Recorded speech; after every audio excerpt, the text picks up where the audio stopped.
Diz assim: por isso vos digo, não andeis ansiosos pela vossa vida, quanto ao que haveis de comer ou beber, nem pelo vosso corpo, quanto ao que haveis de vestir. Não é a vida mais do que o alimento e o corpo mais do que as vestes? Observai as aves do céu. Não semeiam, não colhem, nem ajuntem celeiros. Contudo, vosso Pai Celeste a sustenta. Porventura não valeis vós muito mais do que as aves? Olha que coisa maravilhosa. Essa, infelizmente, é uma das piores doenças que a humanidade é acometida, é escravizada. Aliás, a própria natureza humana já gera essa doença, a ansiedade. E a ansiedade, ela traz depressão, acelera os batimentos cardíacos. A ansiedade, ela traz muitas enfermidades.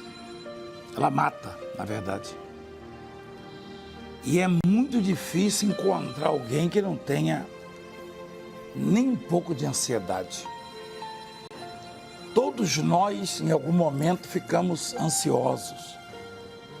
A tradução da palavra é a preocupação excessiva. É a preocupação excessiva e insistente. Todo mundo tem ansiedade, só que tem pessoas que a ansiedade ela é passageira, ela é momentânea, tá? Ela vem e rapidamente vai embora. Mas quando ela é excessiva e permanente, insistente, ela gera um desconforto muito grande, ela afeta a qualidade de vida, ela destrói, na verdade, os sonhos, os projetos, e você então passa a sofrer. E é uma tendência a ansiedade aumentar cada vez mais, até virar uma depressão. É uma perturbação que aflige a humanidade. E qual é o remédio, então, para a ansiedade? Bom, os médicos, a grande maioria tem ansiedade. Os cientistas. Aliás, uma das classes mais ansiosas que existem é dos cientistas, da ciência. O povo que detém a ciência, aqueles que detêm a ciência. Tentando descobrir soluções e curas, enfim, e saídas, e nem dormem, e se perturbam, se afligem. E o remédio, na verdade, é a fé, a confiança em Deus. Quando Jesus recomenda, dizendo não andeis ansiosos, é porque a fé, a confiança nele, a esperança em Deus, é o único remédio eficaz contra a ansiedade. E aí ele nos dá exemplo de coisas que são menos importantes que nós.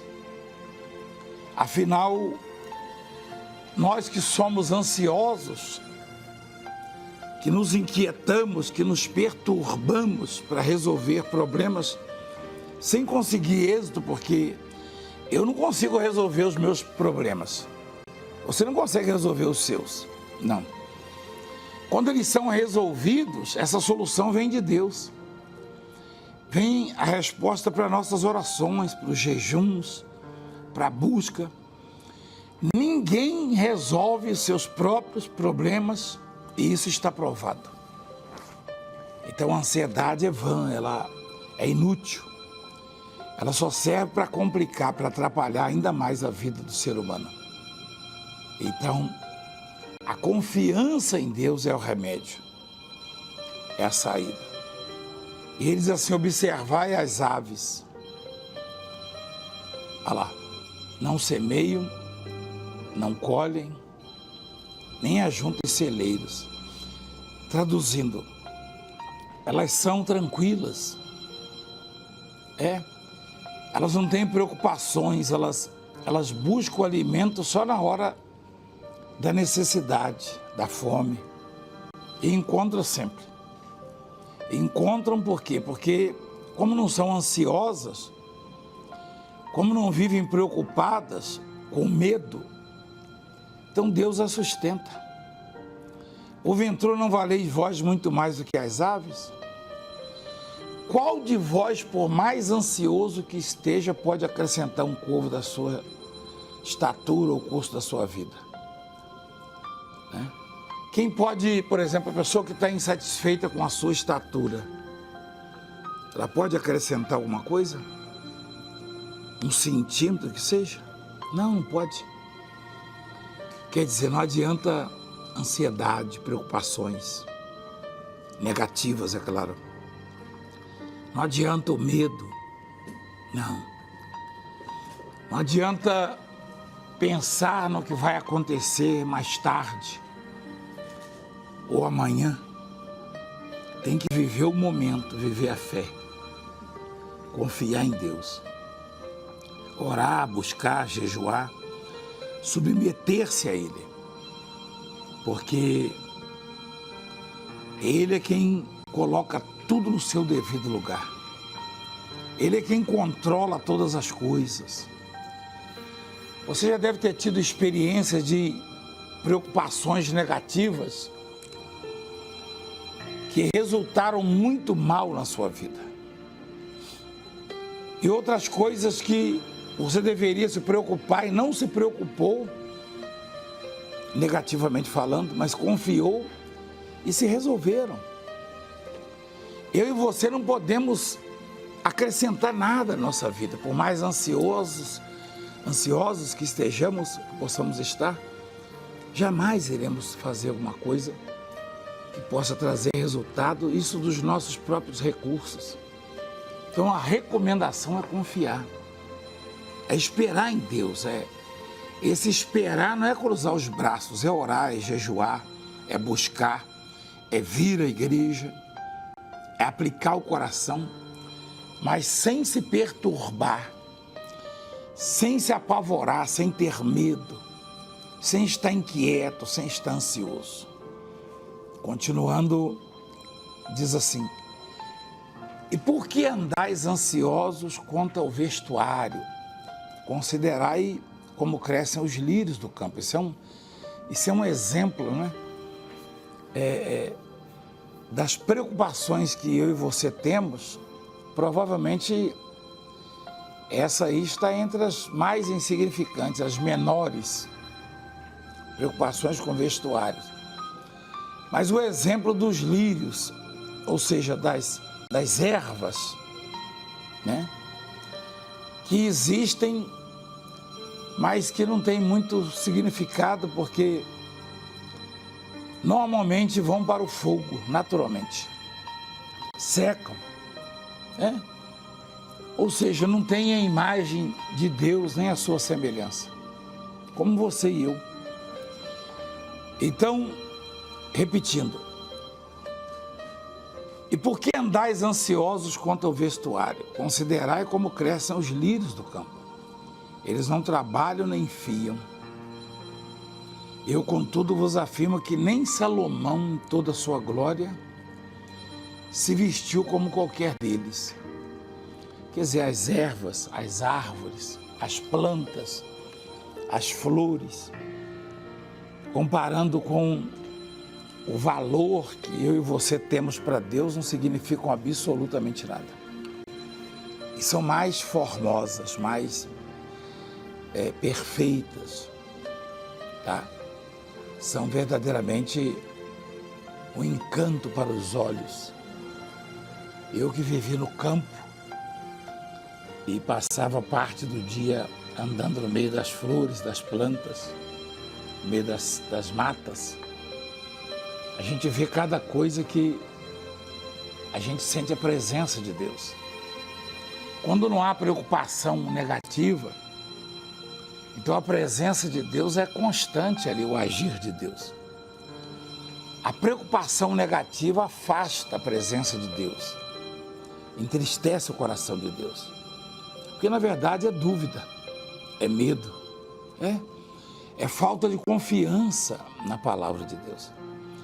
Eu estava meditando nessa madrugada na passagem que fala do jovem lunático, endemoniado, que o pai, desesperado, tenta resolver o problema do filho, não consegue, leva os discípulos, também não consegue. E quando Jesus se aproxima e vê o alvoroço e questiona sobre aquilo, ele se apresenta e diz: é meu filho, Senhor, eu estou aflito. Ele muitas das vezes o pega, né?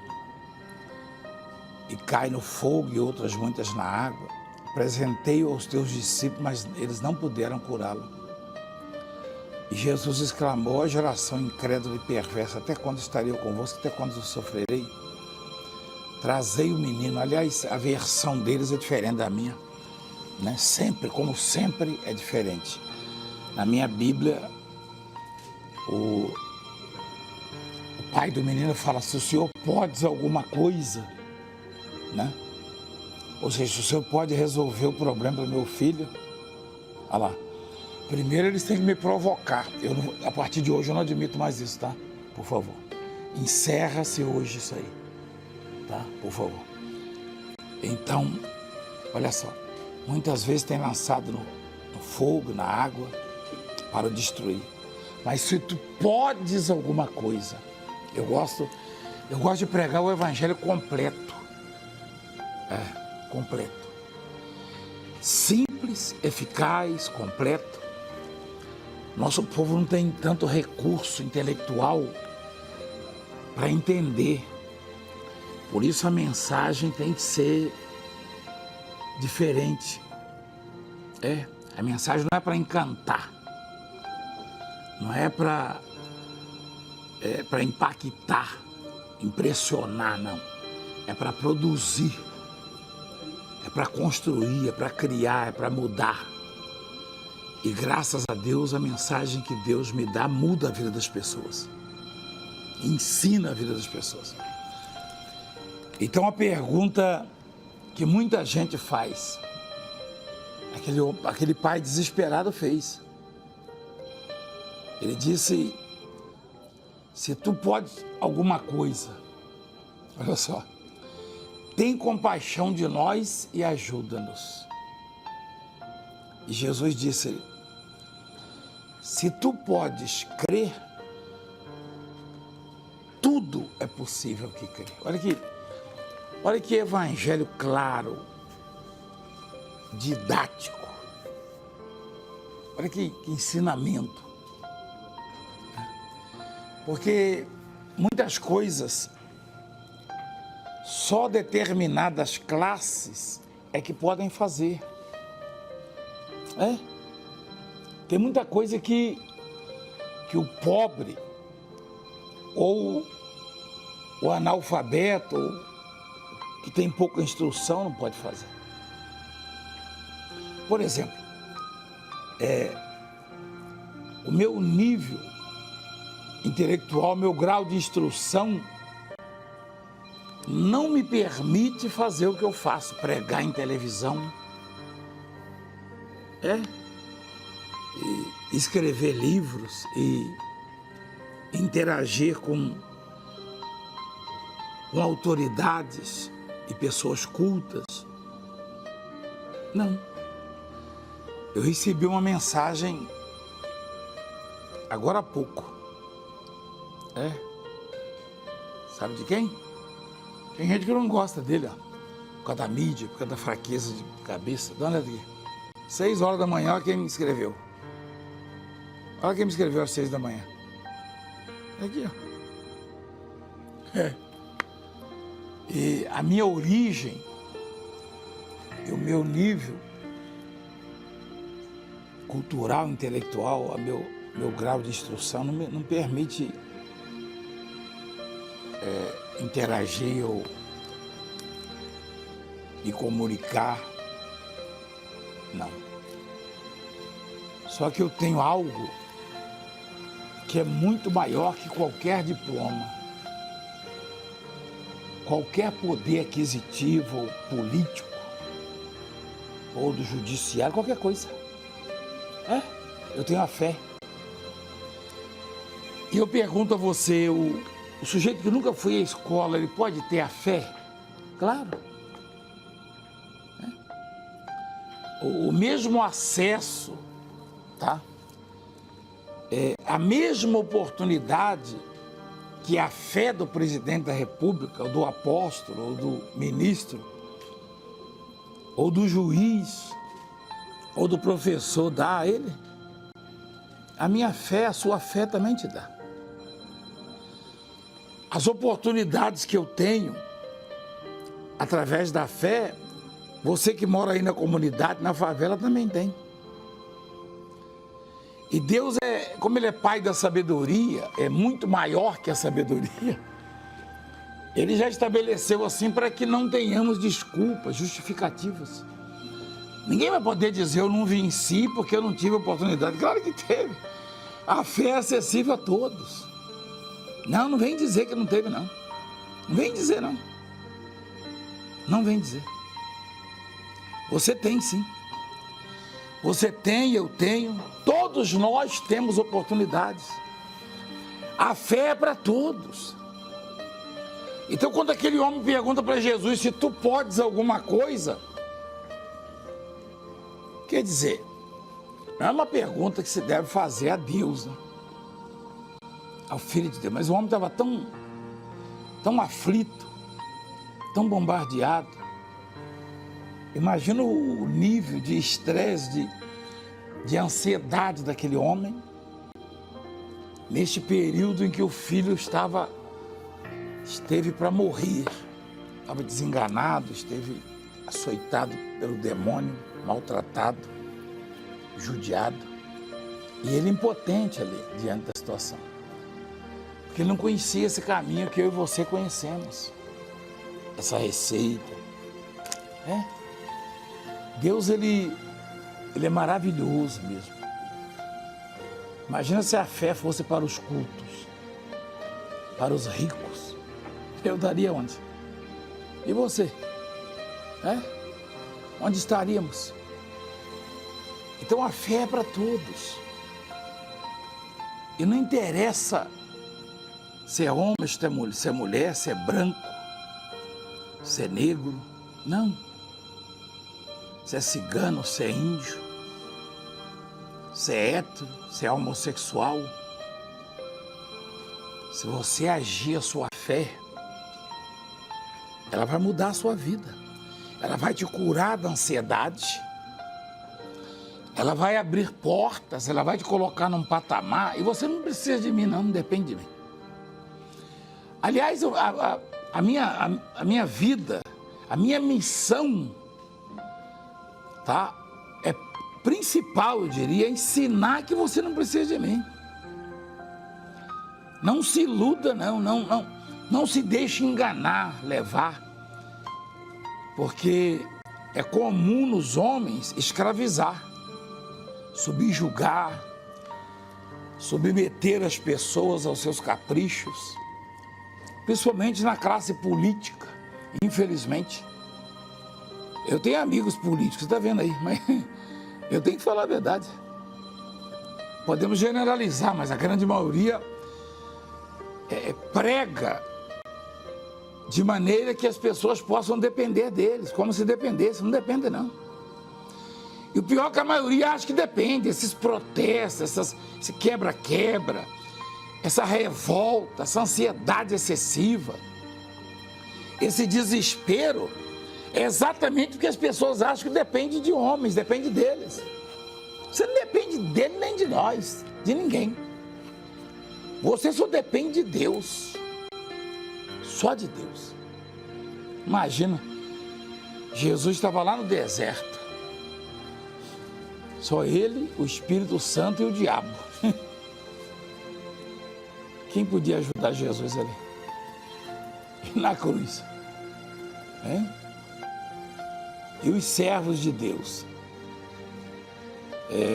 Nós temos tantos exemplos. Eu estava meditando também numa outra passagem, que eu até me emocionei.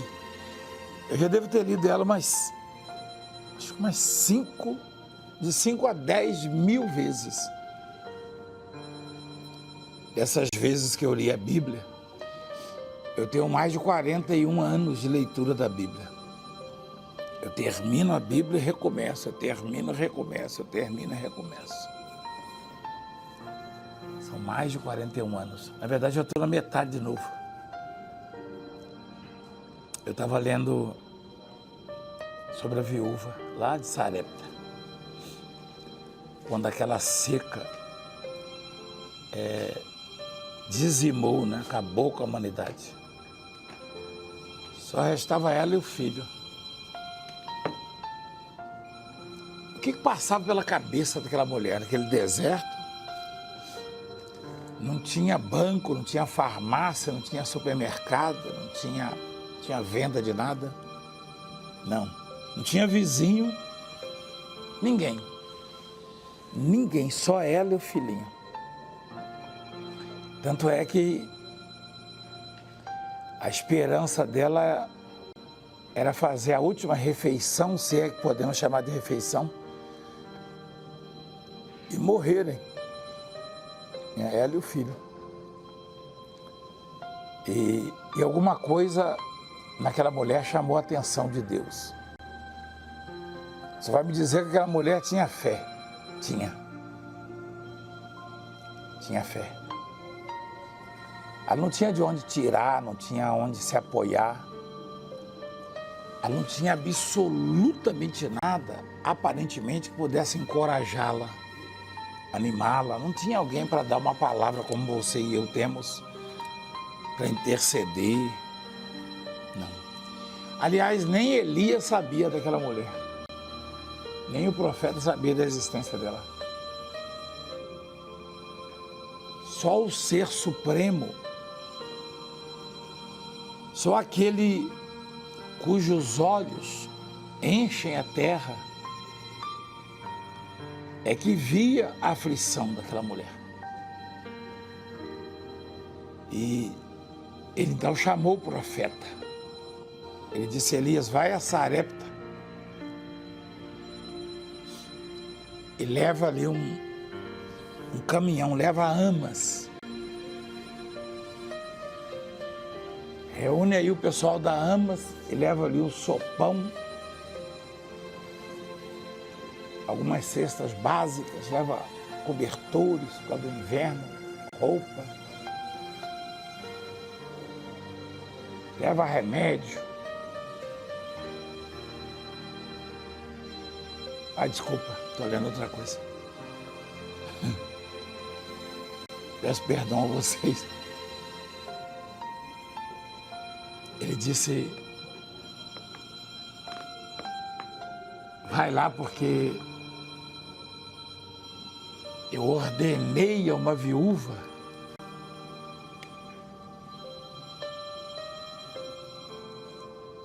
que te dê comida, que te sustente.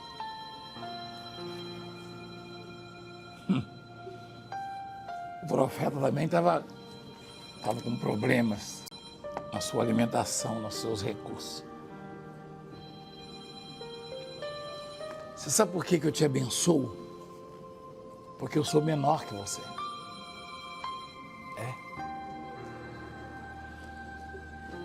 Tem uma coisa que eu gostaria que os bispos e os pastores entendessem, que nós não somos bispos, pastores, obreiros, porque Deus viu alguma coisa especial e somos maiores que as pessoas, não? Quando ele disse, seja maior entre eles o que serve é o menor. Não é verdade? É o empregado, é o funcionário, é o criado. Mas olha o que ele disse.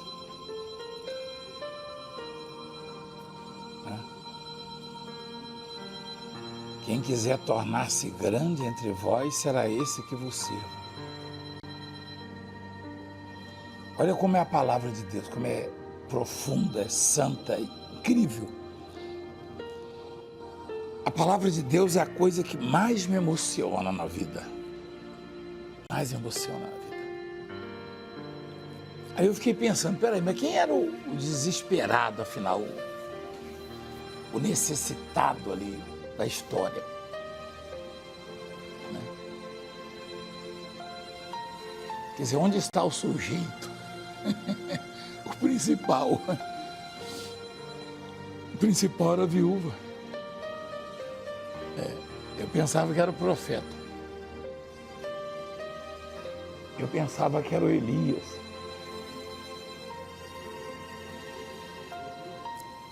Quer dizer, eu não procuro entender Deus, não. Tem uma música que diz: ninguém explica Deus, é verdade. Como é que eu vou entender Deus? Eu não vou entender, não. Deus não é para ser entendido, não. Por isso que Jesus falou para aquele pai lá, se tu podes crer, tudo é possível ao que crê. Você não tem que entender Deus. Você sabe qual é o problema de muitos pregadores? É que eles querem entender Deus e querem ensinar o povo a entender Deus. Você não vai ensinar o povo a entender Deus. O pastor que vai acrescentar na sua vida é o que leva você a crer. Não o que ensina, enche você de conhecimento, de versículos. Tem pastor que enche o povo de versículo. Grava aí, vou te ensinar a gravar versículo. Você sabe por que eu leio a Bíblia todo ano? Porque eu não consigo gravar. Porque quando eu gravo, aí na próxima leitura o significado é outro. A mensagem é outra, sendo a mesma. Você está entendendo o que eu estou falando? Então eu vou gravar para quê? Uma vez um pastor da nossa co-irmã da Assembleia de Deus: o senhor grava bem os versículos? Eu falei: grava nada. Ah, não? Eu falei: não. Para quê? Não adianta gravar, porque eu quando lia algumas vezes a passagem da viúva de Sarepta, eu achava que Elias era o grande ali. Agora eu já estou entendendo que o grande é a mulher. Que quem sustenta, né? Não é verdade? Olha o que Deus faz conosco. Olha o que a palavra de Deus ensina. Talvez você seja tão pequeno e se encontra num deserto imenso, sem expectativa, sem saída, sem horizonte, né? E a única coisa que você pode esperar é a morte, ou o pior. Como aquela mulher. Eu estava brincando quando eu disse que estava lendo outra coisa, para você entender melhor sobre leva cesta básica, roupa, comida, remédio. Brincadeira. Na verdade não é brincadeira, né? É uma forma diferente de se ilustrar. Um exemplo, né, diferente. Então não tem a ver com comida. Então tira comida porque não tem a ver com comida. Não. Aquela mulher não tinha comida, ela tinha comida? Ela tinha? Mas Deus falou assim: vai a Sarepta. Olha lá. Quer dizer, leva as malas, leva a mudança. Não é para chegar num dia e sair no outro, não. Não é para ficar uma semana, um mês, não. Demora-te ali. Demora-te ali. Onde ordenei uma mulher viúva que te dê comida. Não é uma refeição. Ela não tinha nenhuma refeição para ela, nenhuma. Só tinha um punhadinho de farinha. fazer um mexidozinho, um pouquinho de azeite. Mas ele falou, demora-te ali, quer dizer, leva mudança, leva tudo. Leva tudo. Tudo que você precisa. Sua roupa, suas coisas. Você vai ficar ali, você vai morar ali agora. Mora-te ali, demora-te ali. Mora por algum tempo, né? Onde ordenei a uma mulher viúva que te dê comida, que te sustente, né? Aliás, tem Bíblia que diz que te sustente. Afinal, quem é o profeta? Quem é o capacitado, o preparado? Quem é que detém o recurso, né? Mas ali, o favorecido era o Elias. Elias não estava bem financeiramente. Por culpa dele mesmo. Ele falou que não ia chover mais, e segundo a palavra dele, hein? Deus. Ele não pode nem falar, mas o Senhor me atendeu por quê? Não, é a palavra dele, a palavra do profeta tem poder. Ele é que falou lá. Não vai chover, não vai cair orvalho nesses anos, ó, segundo a minha palavra. Ele sempre falava segundo a palavra de Deus, né? Ele falou segundo a minha palavra, então. Elias não tinha o que comer mais também. Ele não tinha o que comer. Não tinha. É como se Deus chamasse o Elias e falasse, Elias, você está achando que você é grande, é o tal. Eu opero, faço tanto milagre, tanta coisa através de você. Né? Você deve estar achando que arrebenta.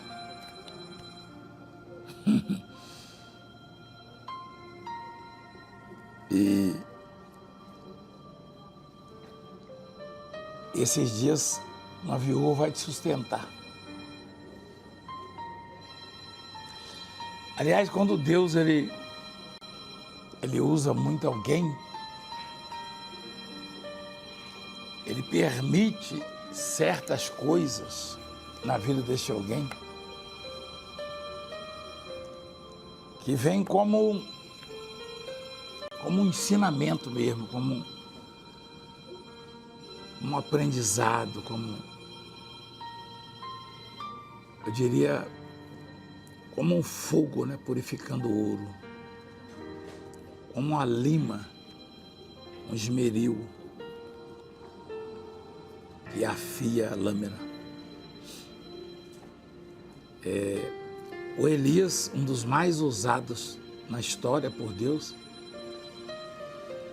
estava quase morrendo de fome quando uma ave levou comida para ele. Pior que é uma ave carniceira, né?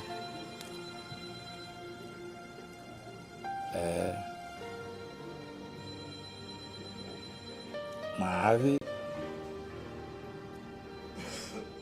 que até hoje não é bem vista, bem quista. Quer dizer, os corvos lhe traziam, não foi uma só, né?